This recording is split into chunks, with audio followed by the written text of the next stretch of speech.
Saya rasa Coach Sintayong sudah berbuat maksimal ketika membawa pertama kalinya U23 kita lolos di Asia. 먼저 만들어 놓고 그걸 2, 3일 전부터 훈련시켜요.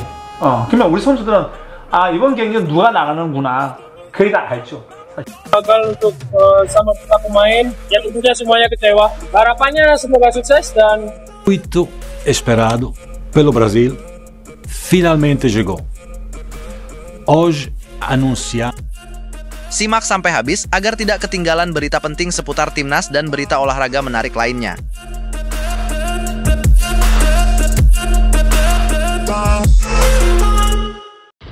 Indonesia susul Jepang bentuk Federasi Asia Timur akibat skandal AFC yang makin gila.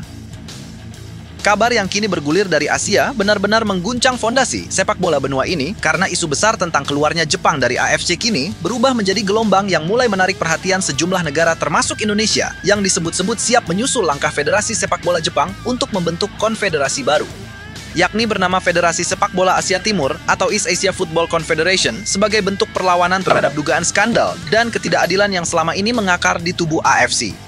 Situasi ini mencuat setelah media UTV Irak pada tanggal 16 Oktober melaporkan bahwa Jepang tengah mempertimbangkan untuk meninggalkan AFC akibat rasa frustrasi mendalam terhadap sistem kompetisi yang dinilai penuh manipulasi dan dikendalikan oleh pengaruh dana besar dari Qatar. Dalam laporan yang kemudian viral di berbagai platform, termasuk X dan media internasional seperti The Guardian Asia, disebutkan bahwa gerakan besar dari internal JFA kini tengah disusun dengan tujuan menarik diri dan menginisiasi konfederasi independen di kawasan Timur Asia yang fokus pada transparansi, profesionalitas, serta keadilan kompetisi.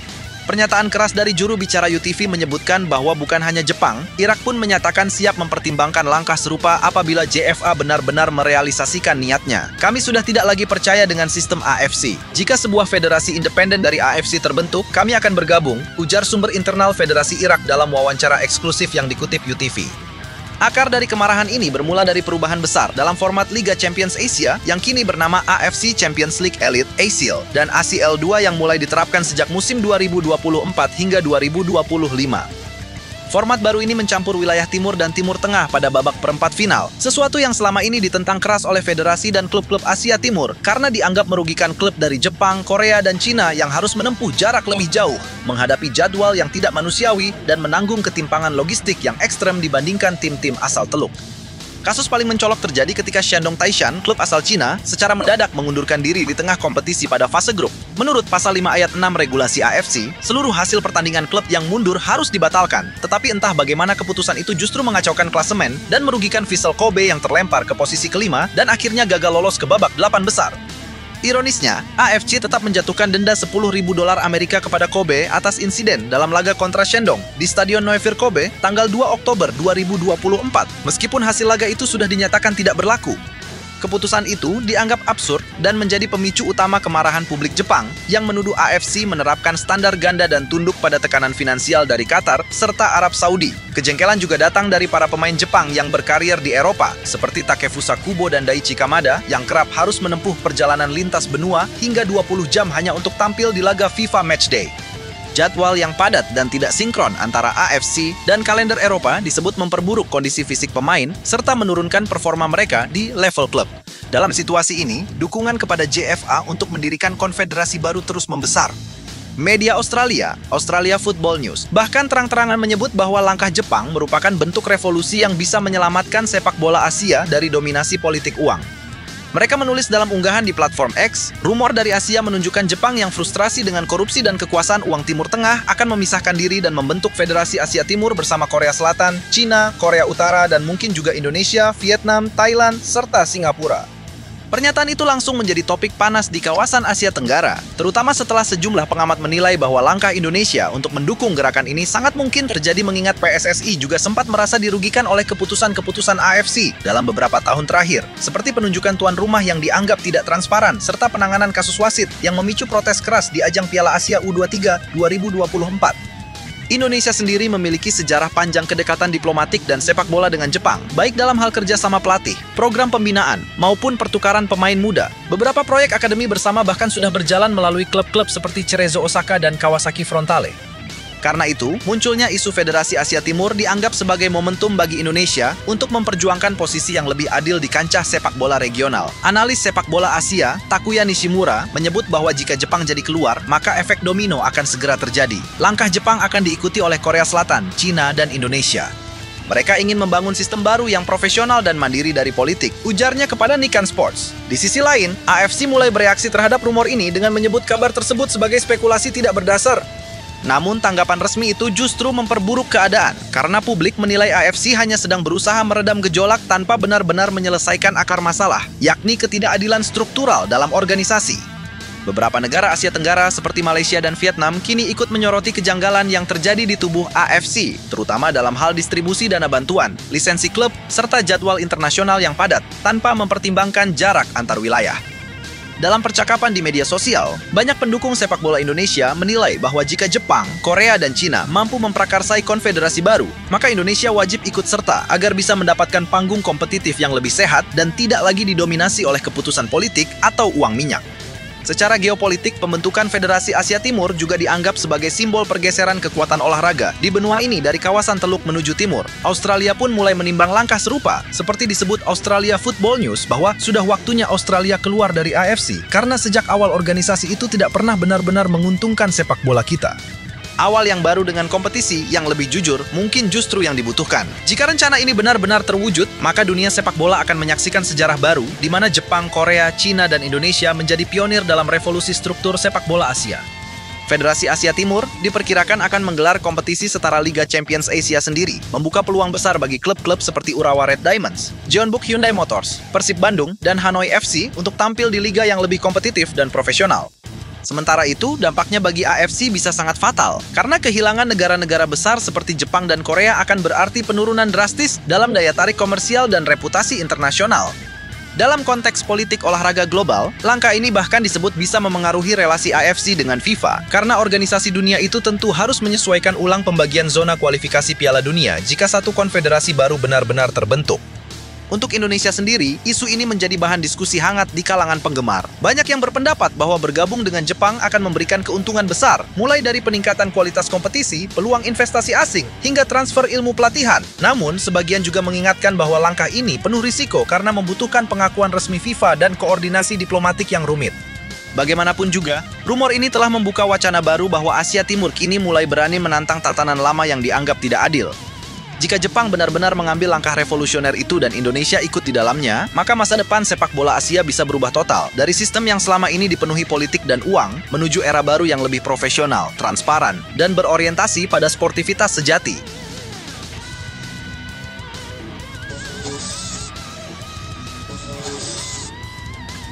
Dulu setuju dipecat, sekarang Coach Justin tegaskan rekrut Shin Tae-yong lagi juga nggak masalah. Coach Justin atau Justinus Laksana kembali mencuri perhatian publik sepak bola nasional lewat pandangannya yang tegas, realistis, dan berimbang soal arah baru timnas Indonesia pasca pemecatan Patrick Kluivert. Dalam wawancara terbarunya, sosok yang dikenal blak-blakan ini menyebut bahwa pilihan pelatih asal Asia bisa menjadi langkah paling masuk akal bagi PSSI untuk memulai era baru yang lebih stabil. Menurutnya, keputusan untuk berpisah dengan seluruh jajaran pelatih asal Belanda membuka peluang bagi federasi untuk beralih ke pendekatan berbeda yang lebih adaptif dengan kultur dan karakter sepak bola Indonesia. Coach Justin menilai pelatih dari Jepang bisa menjadi opsi logis mengingat hubungan baik antara PSSI dan Federasi Sepak Bola Jepang, serta fakta bahwa banyak pelatih asal negeri Sakura dikenal disiplin, detail, dan sukses membangun tim dari fondasi mental serta organisasi yang kuat. Ia menegaskan bahwa arah ini bukan sekadar wacana, melainkan cerminan logika berpikir bahwa sepak bola Indonesia butuh kestabilan taktik dan mental yang sejalan dengan karakter Asia Timur. Namun, Justin juga mengingatkan bahwa opsi ini bukan tanpa risiko. Ia menyoroti bahwa sebagian besar pemain timnas Indonesia saat ini merupakan generasi yang berkembang di Eropa, terutama di Belanda, dan memiliki gaya bermain khas Eropa Barat yang mengandalkan struktur, build-up cepat, serta fleksibilitas taktik. Dengan demikian, transisi ke pelatih Asia seperti Jepang berpotensi menimbulkan benturan pendekatan di awal.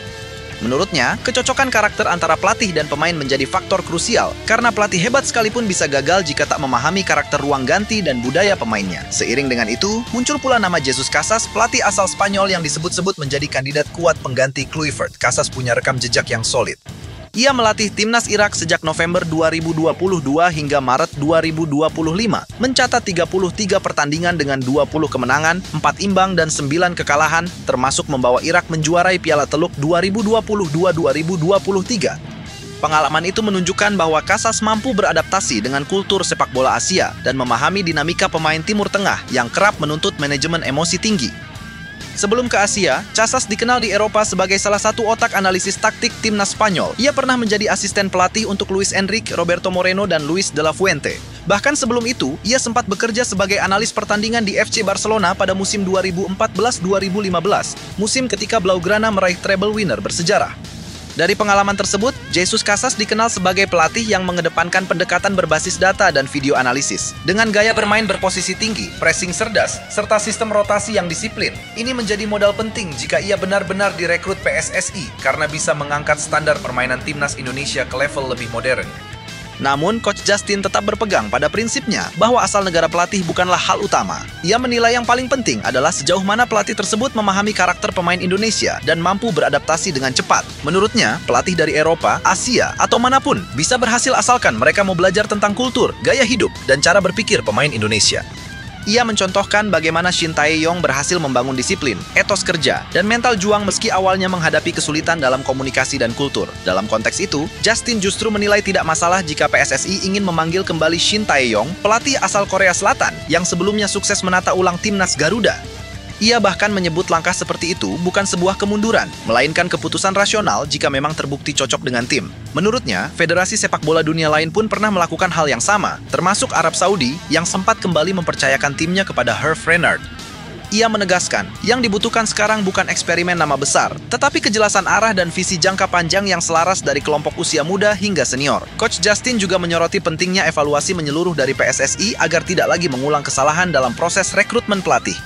Ia mengingatkan bahwa publik kini semakin cerdas dan mudah menilai performa lewat data, bukan hanya hasil akhir di papan skor. Gak masalah siapapun pelatihnya, mau Jesus Casas, Park Hang-seo, atau pelatih Jepang sekalipun. Yang penting dia cocok dan tahu cara memaksimalkan kemampuan pemain. Kalau cocok ya lanjut, kalau nggak cocok ya jangan dipaksakan, ujarnya. Pernyataan itu menggambarkan sikap realistis bahwa sepak bola bukan sekadar soal prestis, tapi tentang kesesuaian. Ia bahkan menegaskan, jika keputusan rasional dan transparan, publik pasti akan mendukung penuh. Selama keputusan itu masuk akal dan memberi arah jelas buat timnas, pasti kita dukung. Baru kalau aneh-aneh kita kritik, tegasnya. Pandangan Coach Justin ini mendapat banyak respons positif dari warganet karena dianggap mewakili suara mayoritas supporter yang menginginkan proses pembenahan timnas Indonesia berjalan berdasarkan analisis, bukan sekadar popularitas atau tekanan politik. Kini, bola panas sepenuhnya ada di tangan PSSI. Federasi dituntut segera menentukan langkah strategis agar agenda FIFA Matchday November dan persiapan jangka panjang menuju Piala Asia 2027 tidak terganggu. Sementara publik berharap, siapapun yang akhirnya dipilih bisa membawa kembali semangat dan identitas Garuda yang tangguh, disiplin dan berkarakter, seperti yang dulu pernah ditanamkan Shin Tae-yong. Dalam suasana yang masih dipenuhi spekulasi, suara Coach Justin menjadi pengingat bahwa jalan terbaik bagi sepak bola Indonesia bukan mencari pelatih paling terkenal, tapi mencari pelatih yang paling mengerti bagaimana cara membuat pemain Indonesia bertarung dengan hati, bermain dengan identitas, dan menang dengan cara yang benar.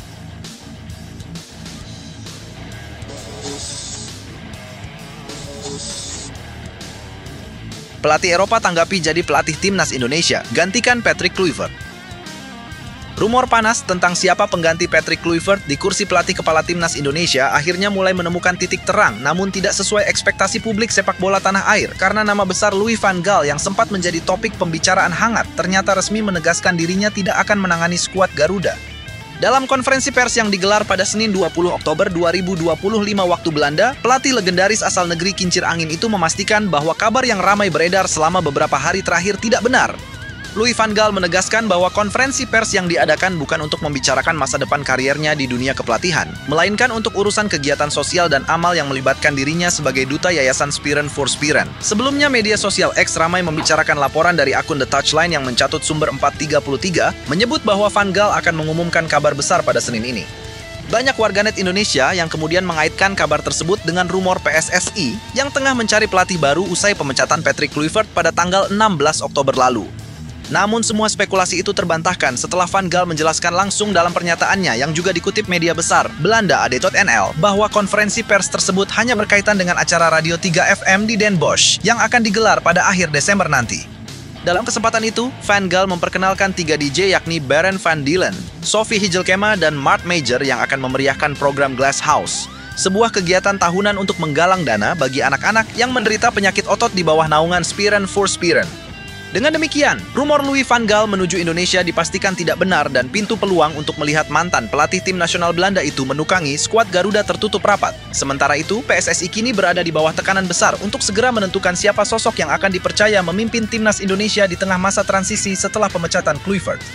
Pasalnya, dalam waktu dekat tim nasional akan menghadapi sejumlah agenda penting termasuk FIFA Matchday bulan November 2025, serta persiapan menuju Piala AFF 2026 dan Piala Asia 2027 yang menuntut kestabilan program dan arah pembinaan. Nama Bojan Hodak yang kini menangani Persib Bandung langsung muncul sebagai salah satu kandidat potensial. Pelatih asal Kroasia itu dikenal memiliki rekam jejak impresif di sepak bola Asia Tenggara. 2 musim terakhir Bojan Hodak sukses membawa Persib Bandung menjuarai Liga 1 Indonesia secara beruntun, yakni pada musim 2023-2024 dan 2024-2025. Musim ini tim Maung Bandung masih berada di posisi keempat klasemen Super League 2025-2026 dengan koleksi 13 poin dari 7 laga. Capaian tersebut membuat namanya dielu-elukan publik sebagai pelatih yang berpengalaman membangun tim dengan kedisiplinan tinggi dan gaya pressing cepat yang modern. Tak hanya di level klub, Bojan Hodak juga memiliki rekam jejak kuat di kompetisi internasional. Ia pernah membawa Kuala Lumpur FC melangkah hingga final AFC Cup 2022, serta menorehkan prestasi di level tim nasional dengan mengantar timnas U19 Malaysia menjuarai Piala AFF U19 2017 dan lolos ke putaran final Piala Asia U19 2018. Reputasi ini membuatnya dianggap sangat cocok menangani proyek jangka menengah timnas Indonesia yang tengah membangun generasi baru setelah era Shin Tae-yong dan Patrick Kluivert. Namun ketika ditanya langsung oleh awak media seusai laga Persib kontra PSBS Biak di Stadion Maguwoharjo pada Jumat, Bojan Hodak enggan berkomentar banyak. Ia hanya menjawab singkat dengan kalimat terima kasih banyak ketika disinggung soal rumor yang mengaitkan dirinya dengan kursi pelatih timnas Indonesia. Sikapnya tetap konsisten saat kembali ke Bandung. Ia menegaskan bahwa semua rumor tersebut tidak pernah ia pikirkan dan menegaskan sebaiknya pertanyaan soal masa depan pelatih timnas ditujukan langsung ke PSSI. Bojan Hodak menilai gosip seperti itu sudah menjadi bagian dari dinamika sepak bola. Namun, ia menegaskan dirinya tetap fokus bersama Persib Bandung hingga ada keputusan resmi dari federasi. Di sisi lain, publik sepak bola Indonesia menyoroti langkah PSSI yang masih belum mengumumkan daftar kandidat pelatih pengganti. Hingga kini, Ketua Umum Erick Thohir dan jajaran Exco dikabarkan masih mengadakan serangkaian rapat internal untuk menyeleksi profil pelatih yang paling sesuai dengan arah strategis pembinaan nasional. Sejumlah nama lain juga disebut masuk dalam radar seperti pelatih Asia Timur yang memiliki pengalaman di kompetisi Piala Dunia U20 atau pelatih lokal dengan reputasi stabil di Liga Indonesia, namun belum ada yang dikonfirmasi secara resmi. Tekanan dari publik semakin meningkat karena kegagalan di putaran keempat kualifikasi Piala Dunia 2026 dianggap sebagai langkah mundur besar setelah sebelumnya Indonesia berhasil menembus putaran tersebut untuk pertama kalinya dalam sejarah. Banyak kalangan berharap keputusan kali ini tidak kembali keliru seperti yang terjadi ketika pergantian dari Shin Tae-yong ke Patrick Kluivert pada awal tahun 2025 yang kini dinilai terburu-buru dan tidak matang. Dari sisi teknis, para analis menilai pelatih baru nanti harus mampu menata ulang fondasi permainan timnas yang sempat tidak konsisten terutama dalam transisi bertahan dan penguasaan bola di lini tengah. Kelemahan tersebut menjadi faktor utama di balik kekalahan melawan Arab Saudi dan Irak dalam 2 laga terakhir. PSSI sendiri diyakini akan mempertimbangkan pelatih yang tidak hanya memiliki rekam jejak internasional, tetapi juga mampu bekerja sama dengan struktur pembinaan kelompok usia muda, termasuk timnas U23 dan U17, agar tercipta kesinambungan taktik dan karakter permainan dari level bawah hingga senior. Publik kini menantikan langkah resmi berikutnya, karena waktu terus berjalan dan FIFA Matchday November sudah menunggu di depan mata. Keputusan soal siapa yang akan menukangi Garuda menjadi krusial, sebab dari tangan pelatih itulah arah baru sepak bola nasional akan dimulai. Meski rumor Louis van Gaal telah sirna, semangat para supporter tetap menyala, menuntut agar PSSI belajar dari kesalahan masa lalu dan benar-benar menemukan sosok yang bukan hanya terkenal secara nama, tetapi juga paham kondisi dan potensi pemain Indonesia. Hingga pengumuman resmi berikutnya, suasana ruang publik masih dipenuhi spekulasi, namun satu hal yang pasti. Timnas Indonesia sedang berada di persimpangan penting dalam sejarahnya, dan keputusan yang akan diambil dalam beberapa pekan ke depan akan menentukan arah masa depan Garuda di pentas Asia dan dunia.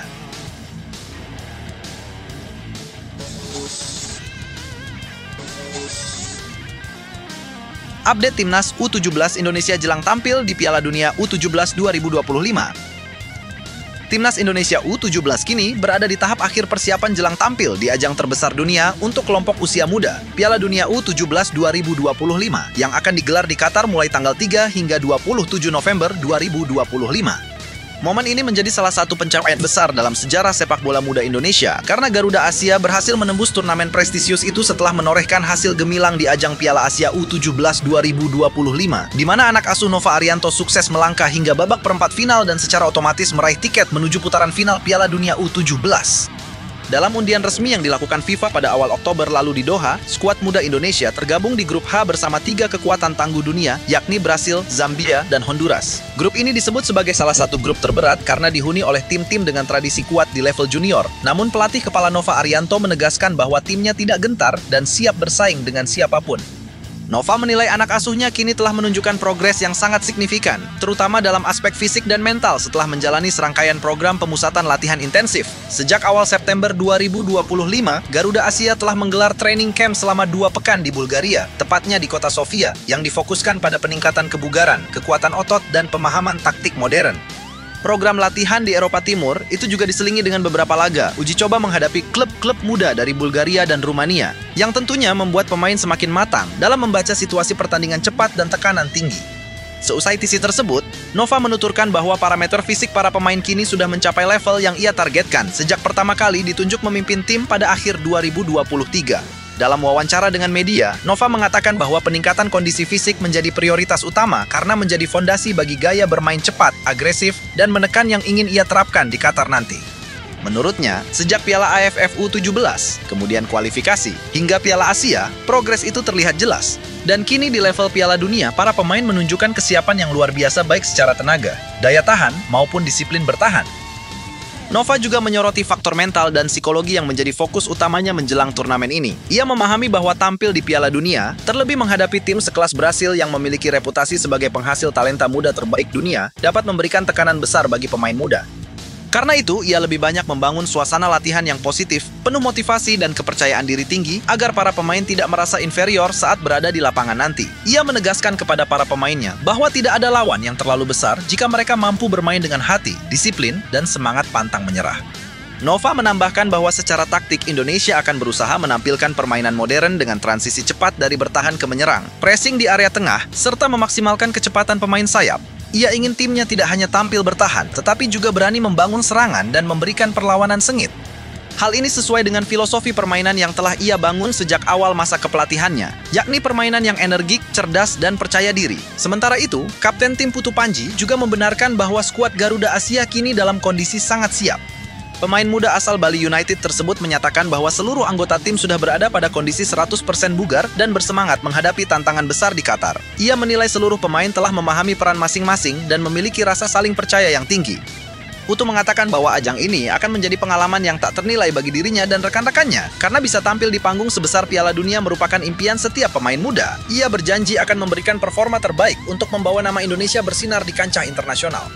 Selain itu, ia menegaskan bahwa seluruh pemain bertekad untuk tidak hanya sekadar berpartisipasi, tetapi juga bersaing dan berusaha lolos dari fase grup. Dalam persiapan terakhir, Nova Arianto juga memastikan bahwa jadwal pemusatan latihan di Jakarta akan ditutup dengan 2 laga uji coba internasional pada akhir Oktober 2025 sebelum tim bertolak ke Doha pada tanggal 29 Oktober.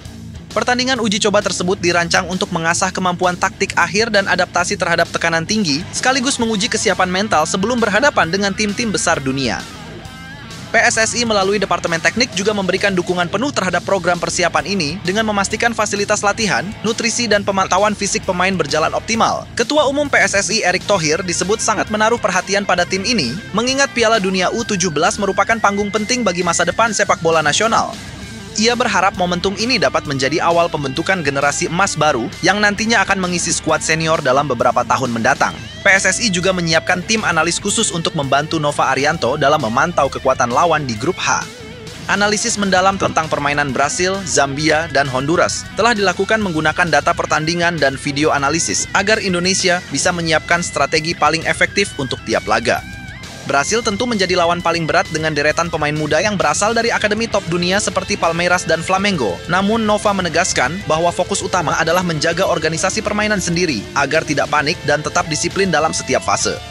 Adapun pertandingan perdana Timnas U17 Indonesia dijadwalkan berlangsung pada tanggal 4 November 2025 di Stadion Education City, Doha, menghadapi Brasil. Selanjutnya, Garuda Asia akan menghadapi Honduras pada tanggal 8 November dan menutup fase grup dengan laga melawan Zambia pada tanggal 12 November.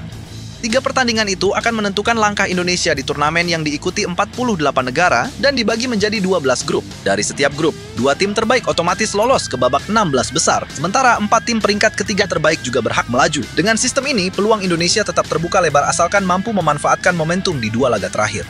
Semangat luar biasa kini tengah menyelimuti seluruh pemain muda yang sadar bahwa mereka akan membawa bendera merah putih di ajang sebesar ini. Para pemain menyadari beban sekaligus kehormatan besar yang mereka emban. Mereka ingin membuktikan bahwa Indonesia mampu bersaing, bukan hanya menjadi penonton dalam sejarah sepak bola dunia. Nova Arianto menegaskan bahwa apapun hasilnya nanti, tim ini akan berjuang dengan hati dan kebanggaan demi bangsa. Kini seluruh mata pecinta sepak bola tanah air menatap ke Qatar, menunggu aksi Garuda Asia yang siap menulis babak baru dalam perjalanan panjang sepak bola Indonesia, dengan harapan bahwa dari generasi muda inilah lahir masa depan yang lebih cerah dan tangguh bagi sepak bola nasional. Timnas Indonesia U17 terus menggenjot persiapan mereka di bawah arahan Nova Arianto jelang keberangkatan menuju Qatar untuk mengikuti ajang Piala Dunia U17 2025 yang tinggal menghitung hari. Seluruh pemain kini telah menjalani fase akhir pemusatan latihan di Jakarta setelah sebelumnya melakukan pemusatan latihan intensif di Bulgaria dan sempat melakoni beberapa laga uji coba melawan klub-klub Eropa Timur. Program latihan kali ini difokuskan pada 2 hal utama, yaitu peningkatan transisi cepat antara bertahan dan menyerang, serta kemampuan membaca permainan lawan yang memiliki intensitas tinggi seperti Brasil dan Zambia yang dikenal dengan tipikal permainan cepat, keras, dan penuh improvisasi teknik individu. Nova Arianto menegaskan bahwa seluruh pemain kini berada dalam kondisi bugar 100% dan siap tempur baik secara fisik maupun mental. Ia menjelaskan bahwa dari hasil evaluasi tim pelatih, stamina para pemain meningkat signifikan dibanding saat tampil di Piala Asia U17 lalu. Pelatih asal Semarang itu juga memberikan perhatian khusus pada lini belakang yang sempat menjadi sorotan karena kurang solid saat menghadapi tim-tim dengan pressing tinggi. Ia memantapkan koordinasi antar lini dengan latihan situasional dalam tempo tinggi agar pemain terbiasa mengambil keputusan cepat di bawah tekanan. Selain itu, Nova juga menyoroti pentingnya komunikasi antar pemain di lapangan agar setiap transisi berjalan mulus tanpa kehilangan bentuk. Di sisi lain, atmosfer kompetisi di dalam skuad Garuda Asia semakin terasa. Para pemain muda yang rata-rata berusia 16 hingga 17 tahun ini menunjukkan semangat dan disiplin tinggi dalam menjalani setiap sesi latihan.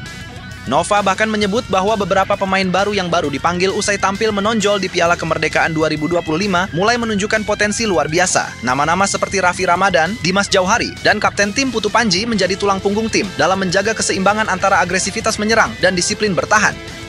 Putu Panji sendiri mengatakan bahwa ia dan rekan-rekannya tidak gentar menghadapi lawan-lawan besar seperti Brasil yang merupakan juara bertahan turnamen ini. Baginya, kesempatan bermain di panggung dunia adalah momen pembuktian generasi muda Indonesia bahwa sepak bola nasional mampu bersaing di level tertinggi usia muda. Ia menambahkan bahwa seluruh tim berkomitmen untuk menampilkan permainan yang atraktif, penuh semangat, dan tidak hanya bertahan namun juga berani menyerang. Dari sisi teknis, Nova Arianto diketahui telah menyiapkan 2 skema utama permainan, yaitu formasi 4-3-3 untuk menghadapi lawan yang lebih dominan dan formasi 3-5-2 yang digunakan saat melawan tim-tim dengan permainan direct ball seperti Zambia. Ia menegaskan bahwa fleksibilitas taktik akan menjadi kunci penting dalam menjaga peluang lolos dari fase grup. Dalam skema ini, para pemain sayap memiliki peran vital untuk menjaga lebar lapangan sekaligus menjadi transisi cepat dalam skema serangan balik. Selain itu, pelatih penjaga gawang juga tengah memoles kemampuan refleks dan distribusi bola dari lini belakang agar serangan dapat dimulai lebih cepat. Dari pantauan internal PSSI, progres latihan Timnas U17 terbilang positif. Ketua Umum Erick Thohir sempat hadir langsung memantau sesi latihan dan memberikan motivasi kepada seluruh pemain agar tidak terbebani dengan status sebagai satu-satunya wakil Asia Tenggara di turnamen tersebut. Erick berharap para pemain muda bisa tampil lepas, menikmati pertandingan, dan menunjukkan karakter pantang menyerah yang selama ini menjadi identitas sepak bola Indonesia. PSSI juga memastikan seluruh kebutuhan tim mulai dari akomodasi, fasilitas latihan, hingga nutrisi pemain telah disiapkan secara matang agar mereka bisa fokus penuh menjalani pertandingan. Sementara itu di sisi lain, antusiasme masyarakat terhadap kiprah Garuda Asia di Piala Dunia U17 2025 terus meningkat. Dukungan dari publik sepak bola nasional begitu besar, terutama di media sosial, di mana tagar Garuda Muda Mendunia dan Road to Qatar 2025 sempat menjadi trending topik nasional. Ribuan pesan dukungan mengalir untuk para pemain muda Indonesia agar bisa tampil tanpa rasa takut melawan raksasa-raksasa dunia. Bahkan, sejumlah mantan pemain senior timnas seperti Bambang Pamungkas dan Evan Dimas turut mengirimkan pesan semangat agar para pemain muda mampu menuliskan sejarah baru. Nova Arianto juga menambahkan bahwa salah satu fokus utama menjelang laga perdana adalah menjaga kondisi psikologis para pemain agar tidak gugup ketika berhadapan dengan atmosfer stadion besar di Qatar yang tentu akan berbeda jauh dengan laga-laga di tanah air.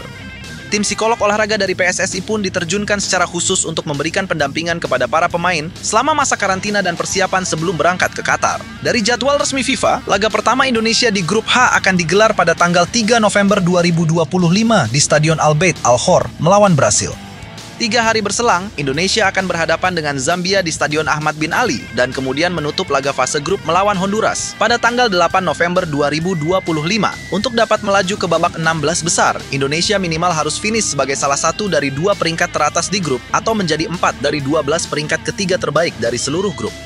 Meskipun peluang terlihat berat, Nova optimis anak asuhnya bisa membuat kejutan. Ia menyebut bahwa setiap turnamen besar selalu menyimpan kejutan, dan Indonesia memiliki semangat juang yang sulit ditandingi. Dalam beberapa uji coba terakhir, Indonesia juga menunjukkan perkembangan signifikan terutama dalam hal kontrol tempo dan efektivitas serangan balik cepat yang kerap menghasilkan peluang berbahaya.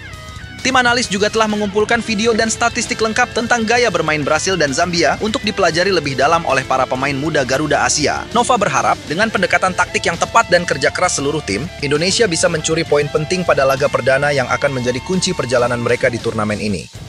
Dan seperti yang disampaikan Putu Panji dalam wawancaranya, seluruh skuad bertekad tampil sekuat tenaga membawa nama Indonesia lebih jauh di pentas dunia, tidak hanya sekadar peserta, melainkan menjadi tim yang disegani karena disiplin, semangat, dan permainan kolektifnya yang menular di setiap menit pertandingan.